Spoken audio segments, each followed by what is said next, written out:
नमस्कार और स्वागत है इस खास चर्चा में। आज हम एक ऐसी दुनिया में उतर रहे हैं जो हमारे ही अंदर मौजूद है, लेकिन जिसके बारे में हम शायद ज्यादा सोचते नहीं हैं। आंत माइक्रोबायोम। ये सिर्फ पेट की कीड़े नहीं है, ये हमारी सेहत, हमारे मूड और शायद हमारी पहचान तक को बनाने में काफी अहम भूमिका निभाते हैं। हमारे पास आंत माइक्रोबायोम मानव स्वास्थ्य और भावना का केंद्र नाम का एक दिलचस्प स्रोत है, और हमारा मकसद इस जटिल लेकिन सच कहूं तो बहुत ही आकर्षक विषय की परतें खोलना, कुछ हैरान करने वाली बातें जानना और ये समझना कि ये सब हमारे लिए जरूरी क्यों है। ईमानदारी से कहूं तो ये जानकर दिमाग घूम जाता है कि हम असल में कितने हम हैं। बिल्कुल। ये विज्ञान का एक ऐसा उभरता हुआ क्षेत्र है जो जीव विज्ञान की हमारी पूरी समझ को ही बदल रहा है। ये हमारे अंदर रहने वाले खरबों सूक्ष्म जीवों, बैक्टीरिया, वायरस, फंगस का एक पूरा पारिस्थितिकी तंत्र है। इन्हें महज मेहमान समझने की भूल ना करें। ये हमारे साथी हैं, हमारे अस्तित्व के लिए जरूरी हैं। तो चलिए शुरू से शुरू करते हैं। ये आंत माइक्रोबायोम आखिर है क्या, और ये करता क्या है हमारे लिए? सोचिए, आपके पाचन तंत्र में खरबों छोटे छोटे जीव रह रहे हैं। ये सब मिलकर बनाते हैं आंत माइक्रोबायोम। इनका सबसे पहला काम तो पाचन में मदद करना है, उन चीजों को तोड़ना जिन्हें हमारा शरीर खुद नहीं पचा सकता। जैसे ये फाइबर जैसे अपाच्य कार्बोहाइड्रेट को किण्वित करते हैं, मतलब फर्मेंट करते हैं। फर्मेंट करते हैं? हाँ, इस प्रक्रिया में short chain fatty acids SCFAs बनते हैं, जैसे ब्यूटेरेट, प्रोपियोनेट, एसिटेट। ये सिर्फ वेस्ट प्रोडक्ट नहीं है, ये हमारे शरीर के लिए ऊर्जा का स्रोत है, खासकर हमारी आंत की कोशिकाओं के लिए। साथ ही ये हमारे मेटाबॉलिज्म और ऊर्जा संतुलन के लिए बहुत महत्वपूर्ण है। अच्छा, यानी ये सिर्फ पाचन में ही मदद नहीं करते बल्कि हमें ऊर्जा भी देते हैं। और क्या भूमिका है इनकी? बहुत सारी। ये हमारी प्रतिरक्षा प्रणाली यानी बीमारियों से लड़ने की ताकत को प्रशिक्षित और नियंत्रित करते हैं। हाँ। ये हमें हानिकारक बैक्टीरिया और वायरस से बचाते हैं। एक तरह से हमारे शरीर के गार्ड्स हैं। अच्छा। इतना ही नहीं, ये आंत की दीवार की सेहत बनाए रखते हैं, जिसे गट बैरियर कहते हैं। सोचिए, एक मजबूत दीवार है जो जरूरी चीजों को अंदर आने देती है और हानिकारक चीजों को बाहर रखती है। ये माइक्रोब्स उस दीवार की मरम्मत और मजबूती का काम करते हैं। यहीं पर मामला और भी दिलचस्प हो जाता है। मैंने होलोबायोन्ट शब्द सुना है। इसका क्या मतलब है और ये हमारे बारे में हमारी सोच को कैसे बदलता है? होलोबायोन्ट एक, कह सकते हैं, क्रांतिकारी विचार है। इसका मतलब है कि हम इंसान अकेले नहीं हैं। हम यानी मानव मेजबान और हमारे अंदर रहने वाले ये सारे सूक्ष्मजीव मिलकर एक अकेली एकीकृत जैविक इकाई बनाते हैं। हम साथ साथ विकसित हुए हैं, एक दूसरे पर निर्भर हैं। एकीकृत इकाई मतलब हम और हमारे माइक्रोब्स एक ही टीम हैं। बिल्कुल। और ये बात आपको चौंका देगी, हमारे शरीर में जितने हमारे अपने यानी मानव जीन हैं, उनसे लगभग 150 गुना ज्यादा जीन इन माइक्रोब्स के हैं। क्या कह रहे हैं? 150 गुना? इसका मतलब तो ये हुआ कि हमारी जैविक पहचान का एक बहुत बड़ा हिस्सा असल में हमारा है ही नहीं, वो हमारे माइक्रोबियल साथियों का है। हम जिसे मैं समझते हैं वो असल में हम सब हैं। ठीक यही मतलब है। ये हमारी पहचान को एक नया आयाम देता है। हमारी जैविक पहचान का एक महत्वपूर्ण हिस्सा हमारे इन नन्हे साथियों द्वारा परिभाषित होता है। स्रोत भी बताता है कि हमारे पेट में मुख्य रूप से 2 तरह के बैक्टीरिया समूह होते हैं, फर्मिक्यूट्स और बैक्टीरियोइड्स, और उनका सही संतुलन स्वास्थ्य का एक महत्वपूर्ण सूचक है। वहीं बिफिडोबैक्टीरियम और लैक्टोबैसिलस जैसे जाने माने अच्छे बैक्टीरिया SCFA बनाने और आंत को स्वस्थ रखने में मदद करते हैं, जिसका असर आगे चलकर हमारे मूड और दिमाग पर भी पड़ता है। ये तो वाकई सोचने वाली बात है। चलिए अब उस कनेक्शन पर आते हैं जिसकी आजकल खूब चर्चा है, पेट और दिमाग का कनेक्शन। ये माइक्रोबियोटा आंत मस्तिष्क MGB अक्ष कैसे काम करता है?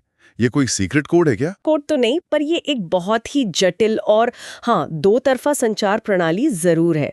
सोचिए, ये एक सुपर हाईवे है जिस पर पेट और दिमाग के बीच लगातार संदेशों का आदान प्रदान होता रहता है। इसके कई रास्ते हैं। एक मुख्य रास्ता है तंत्रिका मार्ग। इसमें वेगस नर्व नाम की एक बड़ी नस है जो एक तरह की सुपरफास्ट केबल की तरह काम करती है, सीधे पेट से दिमाग तक सिग्नल भेजती और लाती है। अच्छा। इसके अलावा हमारी आंतों का अपना एक नर्वस सिस्टम भी है, जिसे एंटेरिक नर्वस सिस्टम कहते हैं। इसे कभी-कभी दूसरा दिमाग भी कहा जाता है। क्योंकि दूसरा दिमाग पेट में? हाँ, क्योंकि ये पाचन के बहुत से काम खुद ही संभालता है और दिमाग को अपडेट भेजता रहता है। यानी हमारे पेट का अपना दिमाग है जो हमारे असली दिमाग से बातें करता है। और दूसरे रास्ते कौन से? दूसरा अहम रास्ता है अंतःस्रावी मार्ग, यानी हार्मोन्स का रास्ता। इसमें हाइपोथैलेमिक पिट्यूटरी एड्रीनल एक्स मुख्य है। ये हमारे शरीर की तनाव प्रतिक्रिया प्रणाली है। जब हम तनाव में होते हैं तो यही सिस्टम एक्टिवेट होता है और कॉर्टिसोल जैसे स्ट्रेस हार्मोन रिलीज करता है। अच्छा, HPA अक्ष। हाँ, और दिलचस्प बात यह है कि हमारा माइक्रोबायोम इस HPA अक्ष को सीधे तौर पर प्रभावित करता है। उदाहरण के लिए, जिन जानवरों को बिना माइक्रोब्स के पाला जाता है, मतलब जर्म फ्री जानवर, उनमें तनाव के प्रति प्रतिक्रिया बहुत बड़ी हुई और असंतुलित पाई गई है। उनमें स्ट्रेस हार्मोन का लेवल ज्यादा होता है। लेकिन जैसे ही उनके पेट में सामान्य माइक्रोब्स डाले जाते हैं, उनका तनाव प्रतिक्रिया सिस्टम काफी हद तक सामान्य हो जाता है। इससे पता चलता है कि हमारे माइक्रोब्स हमें तनाव से निपटने में भी मदद करते हैं। कमाल है। और मैंने ये भी सुना है कि हमारे पेट में हैप्पी हार्मोन बनते हैं। सेरोटोनिन के बारे में कुछ बताइए। ये बिल्कुल सच है, और शायद सबसे आश्चर्यजनक बातों में से एक है।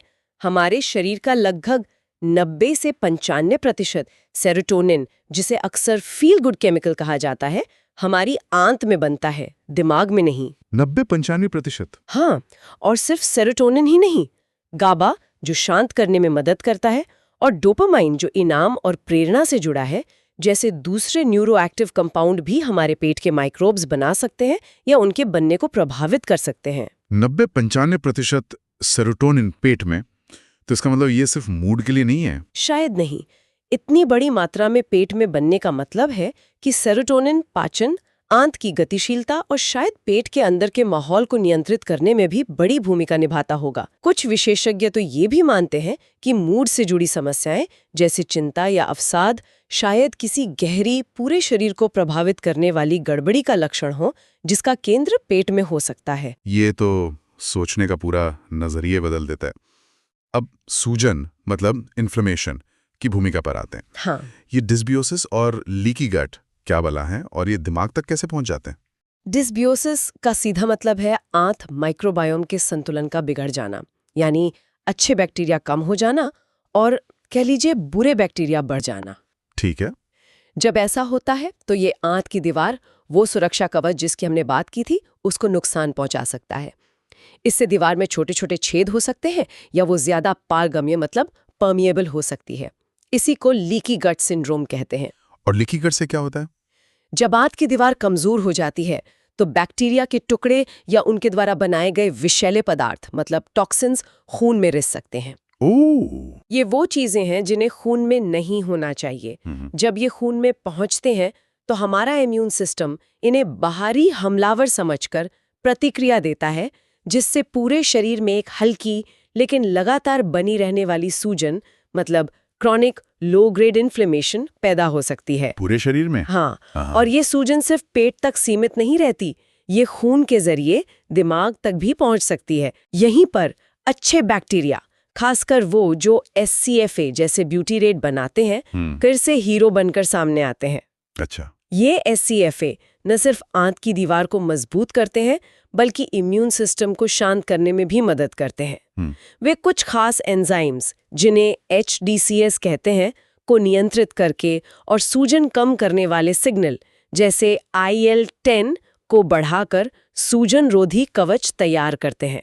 तो आप कह रही हैं कि पेट का बिगड़ा हुआ संतुलन और वहां की सूजन सीधे सीधे हमारे दिमाग पर असर डाल सकती है, जिससे चिंता और अवसाद जैसी समस्याएं हो सकती हैं। बिल्कुल, वैज्ञानिक अध्ययनों में इसके मजबूत सबूत मिल रहे हैं। चिंता और अवसाद से ग्रस्त लोगों में अक्सर आंत माइक्रोबायोम की विविधता कम पाई जाती है। उनमें SCFA बनाने वाले अच्छे बैक्टीरिया की कमी हो सकती है और फर्मिक्यूट्स और बैक्टीरियोटीड्स का अनुपात बिगड़ा हुआ हो सकता है। अक्सर फर्मिक्यूट्स कम और बैक्टीरियोटीड्स या कभी-कभी फ्यूजोबैक्टीरिया ज्यादा। इतना ही नहीं, इन्फ्लेमेटरी बाउल डिजीज IBD जैसी पाचन संबंधी बीमारियां जिनमें डिस्बियोसिस एक मुख्य कारण होता है, उनमें अवसाद और चिंता का खतरा काफी ज्यादा होता है। बाप रे! और ये कनेक्शन सिर्फ मूड डिसऑर्डर्स तक ही सीमित नहीं है।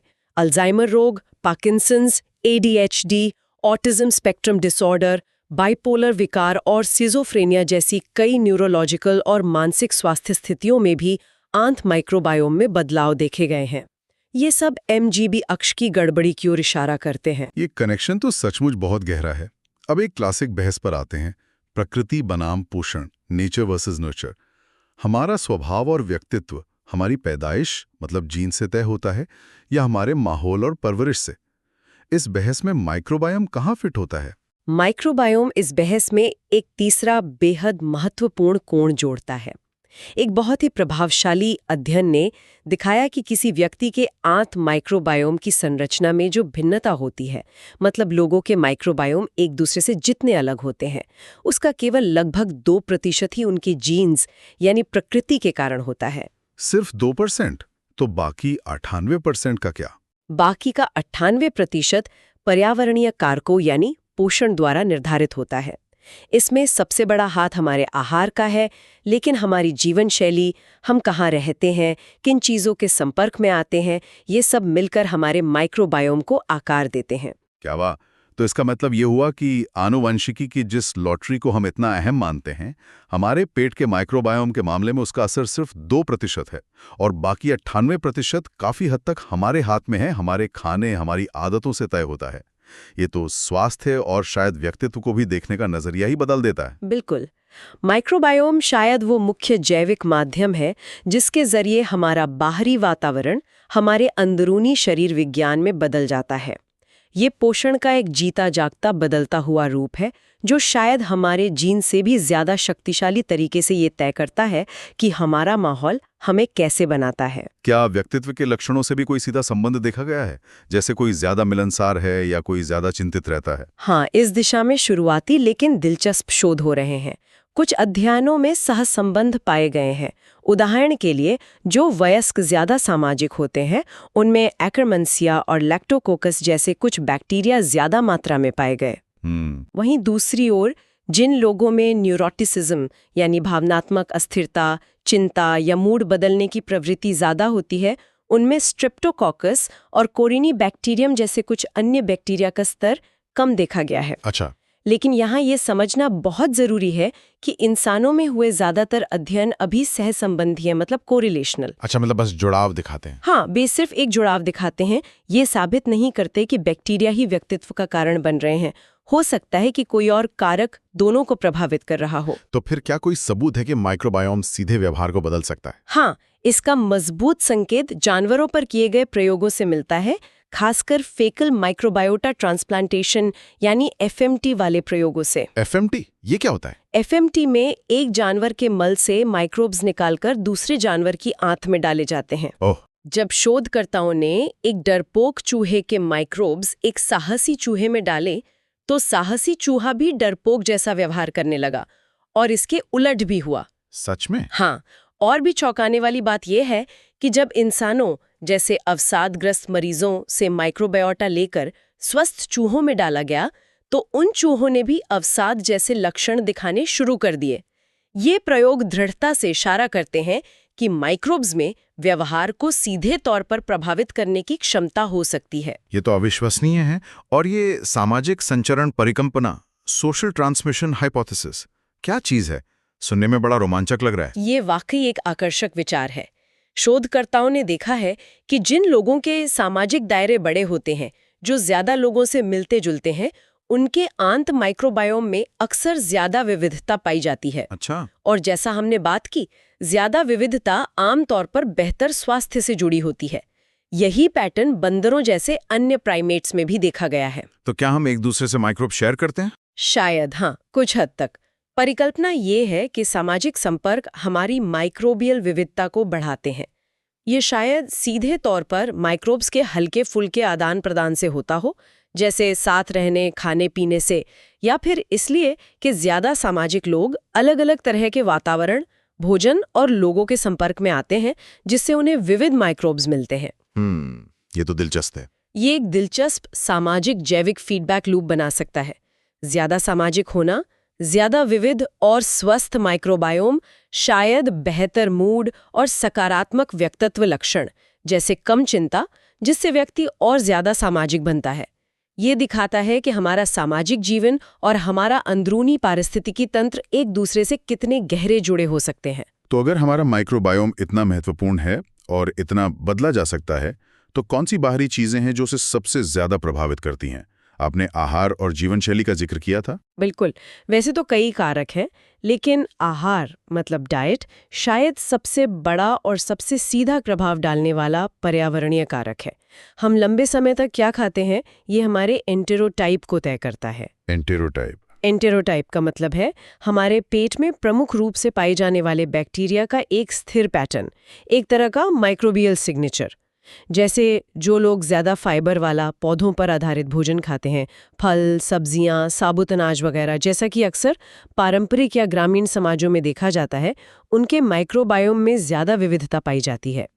वहीं दूसरी तरफ पश्चिमी शैली का आहार, जिसमें प्रोसेस्ड फूड, ज्यादा फैट, ज्यादा चीनी और कम फाइबर होता है, वो कम विविधता और डिसबियोसिस यानी असंतुलन से जुड़ा है। तो डाइट का असर तुरंत होता है? आहार में छोटे मोटे बदलाव तो 24 घंटे में ही माइक्रोबायोम पर असर दिखा सकते हैं, लेकिन एंटेरोटाइप को बदलने के लिए, मतलब उस सिग्नेचर को बदलने के लिए, लंबे समय तक खानपान में बदलाव करना पड़ता है। अच्छा, आहार के अलावा और क्या महत्वपूर्ण है? भूगोल और यात्रा भी मायने रखते हैं। अलग अलग देशों और यहाँ तक कि एक ही देश के अलग अलग हिस्सों, जैसे शहर बनाम गांव में रहने वाले लोगों के माइक्रोबायोम अलग अलग हो सकते हैं। क्यों? ऐसा खानपान, सफाई और पर्यावरण में मौजूद माइक्रोब्स के अंतर के कारण होता है। कजाकिस्तान में हुए एक अध्ययन में शहरी लोगों में गांव वालों की तुलना में माइक्रोबियल विविधता कम पाई गई, लेकिन एंटीबायोटिक दवाओं के प्रतिरोधी जीन वाले बैक्टीरिया ज्यादा मिले। ओह! छोटी अवधि की विदेश यात्रा भी हमारे माइक्रोबायोम को अस्थायी रूप से बदल सकती है। और फिर आती है जीवन शैली। लगातार बना रहने वाला तनाव, मतलब क्रॉनिक स्ट्रेस, नींद की कमी, एंटीबायोटिक दवाओं का अनावश्यक या अत्यधिक उपयोग, ये सब हमारे माइक्रोबियल बगीचे के लिए खरपतवार की तरह हैं, अच्छे बैक्टीरिया को नुकसान पहुंचाते हैं। दूसरी ओर नियमित व्यायाम, पर्याप्त पानी पीना और तनाव कम करने के तरीके जैसे ध्यान या योग एक स्वस्थ और संतुलित माइक्रोबायोम को बढ़ावा देते हैं। और ये सारे बाहरी प्रभाव हमारे शरीर के अंदर क्या करते हैं? मेटाबॉलिज्म, बीमारियों के लिहाज से क्या असर होता है?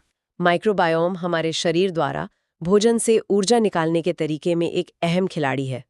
दिलचस्प बात यह है कि मोटापे से ग्रस्त व्यक्तियों के माइक्रोबायोम दुबले लोगों की तुलना में भोजन से ज्यादा कैलोरी निकालने में माहिर हो सकते हैं। क्या बात है, मतलब वो खाने से ज्यादा निचोड़ लेते हैं। हाँ, कुछ ऐसा ही। इसके अलावा वो SCFAS जिनकी हमने पहले बात की थी, वे मेटाबॉलिज्म के लिए बहुत जरूरी हैं।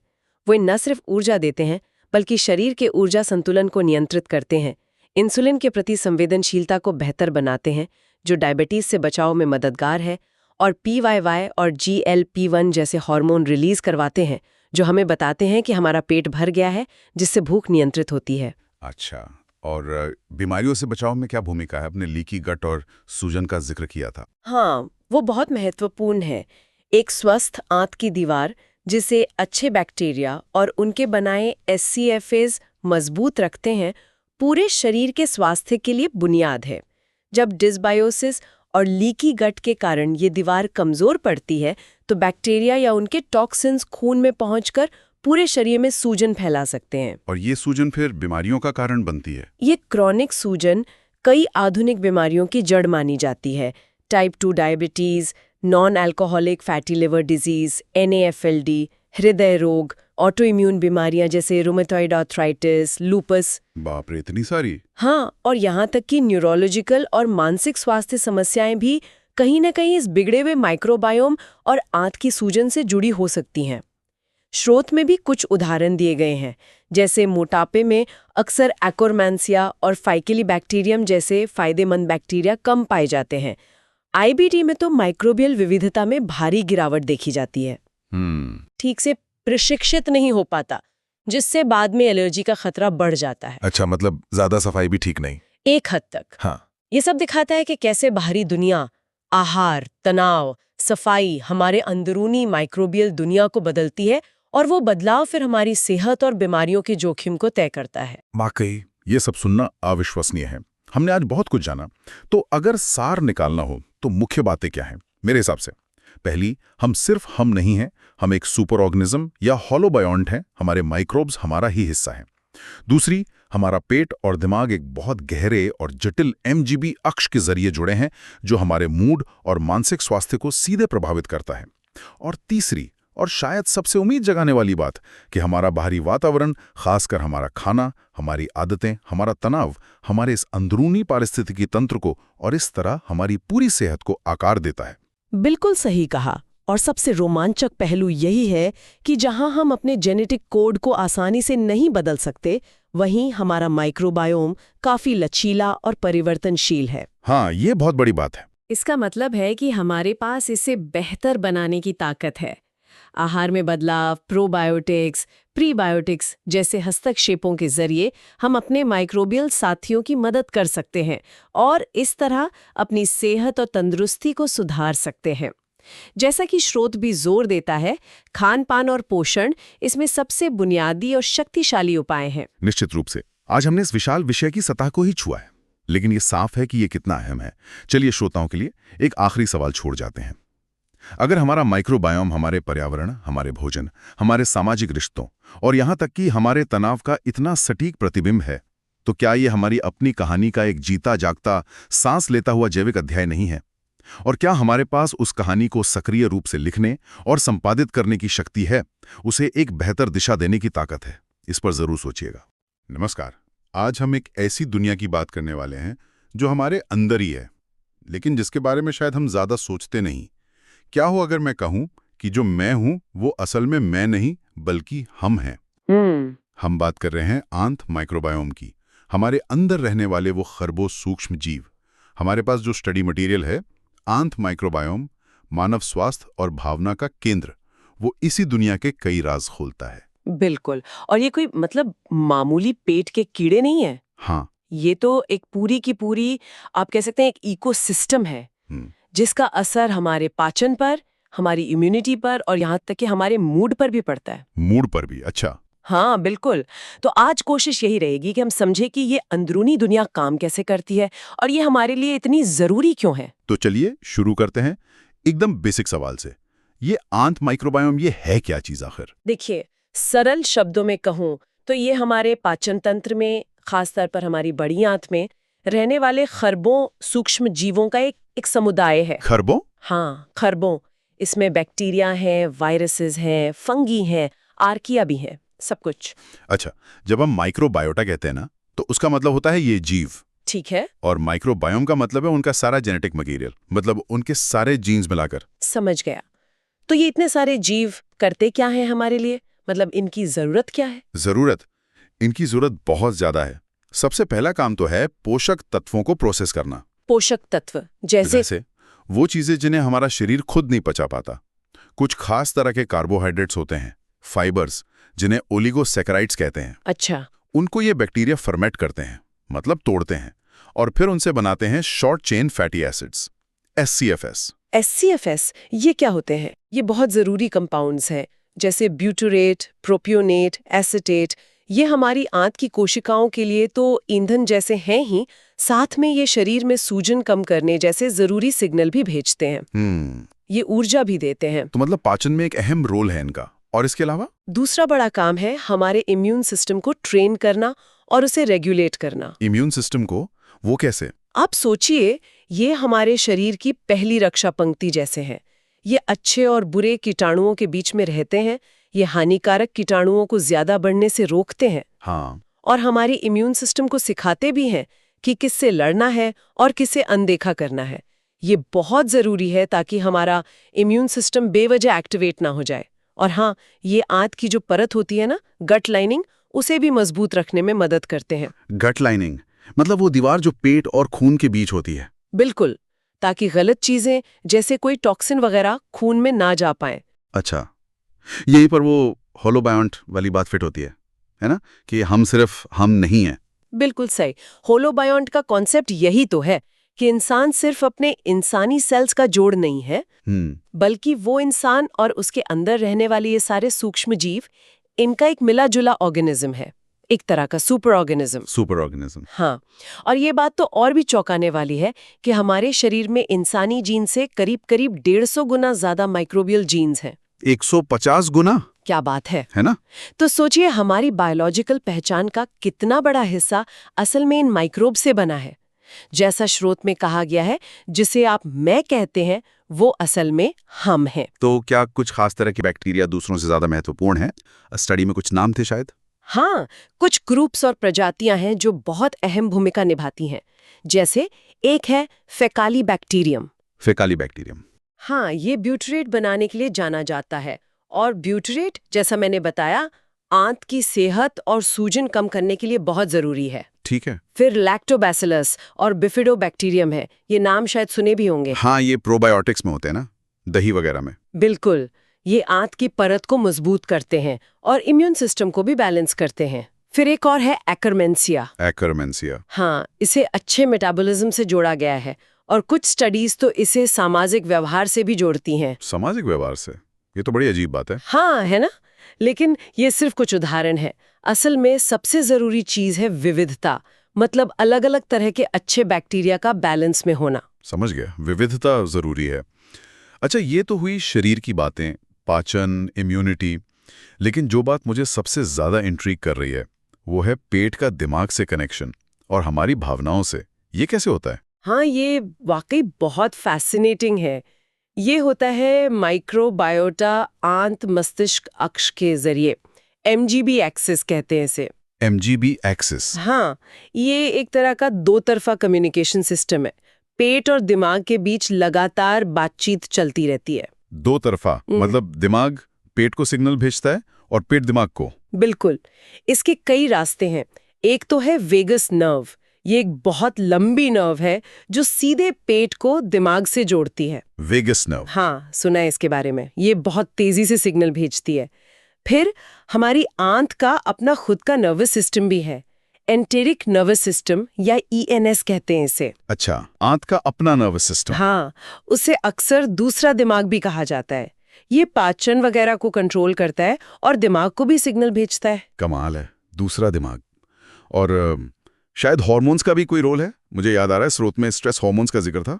हाँ, बिल्कुल। HPAX, hypothalamic pituitary adrenal axis, ये हमारे शरीर का मेन स्ट्रेस रिस्पॉन्स सिस्टम है। स्ट्रेस रिस्पॉन्स मतलब जब हम तनाव में होते हैं? हाँ, ये तय करता है कि तनाव में कॉर्टिसोल जैसे हार्मोन कितने बनेंगे। और मजे की बात यह है कि हमारी आंत के बैक्टीरिया इस HPAX को प्रभावित कर सकते हैं, उसे कंट्रोल कर सकते हैं। क्या पेट के बैक्टीरिया हमारे स्ट्रेस हार्मोन को कंट्रोल करते हैं? हाँ, स्टडीज में ऐसा देखा गया है। स्रोत में उन चूहों वाले एक्सपेरिमेंट्स का जिक्र है जो रोगाणु मुक्त थे, मतलब जिनके पेट में कोई बैक्टीरिया नहीं थे। हाँ। उन चूहों का स्ट्रेस रिस्पॉन्स बहुत ज्यादा था। HPAX ज्यादा एक्टिव था। लेकिन जब उनके पेट में बैक्टीरिया डाले गए तो उनका स्ट्रेस रिस्पॉन्स नॉर्मल हो गया। अच्छा, मतलब हमारे पेट के ये साथी हमें तनाव से डील करने में भी मदद करते हैं? ऐसा लगता तो है। ये माइक्रोब्स HPAX को शांत रखने में मदद कर सकते हैं। और एक और बात थी स्रोत में, सेरोटोनिन, जिसे फील गुड केमिकल कहते हैं। उसका 90-95% पेट में बनता है। ये सच है? हाँ, ये आंकड़ा बिल्कुल सही है और ये वाकई चौंकाने वाला है। लेकिन सेरोटोनिन तो मूड के लिए होता है ना, दिमाग में? हाँ, दिमाग में बनने वाला सेरोटोनिन सीधे मूड को रेगुलेट करता है, लेकिन पेट में इतनी बड़ी मात्रा में इसका बनना ये दिखाता है कि इसके काम शायद कहीं ज्यादा फैले हुए हैं। जैसे? शायद पाचन की प्रक्रिया में, आंत की मूवमेंट में, ब्लड प्रेशर रेगुलेशन में इसके कई और काम हो सकते हैं। और इससे एक बड़ा सवाल ये भी उठता है कि क्या मूड की समस्याएं जैसे चिंता या डिप्रेशन ये सिर्फ दिमाग की प्रॉब्लम है, या ये पूरे शरीर के सिस्टम में, खास तौर पर आंत में किसी गड़बड़ी का एक लक्षण हो सकती हैं? ये सोचने वाली बात है। क्या ये बैक्टीरिया खुद भी कुछ ऐसे केमिकल्स बना सकते हैं जो दिमाग पर असर डालें, न्यूरोट्रांसमीटर जैसे? हाँ, कुछ हद तक। वे गाबा, डोपामीन, ग्लूटामेट जैसे न्यूरोट्रांसमीटर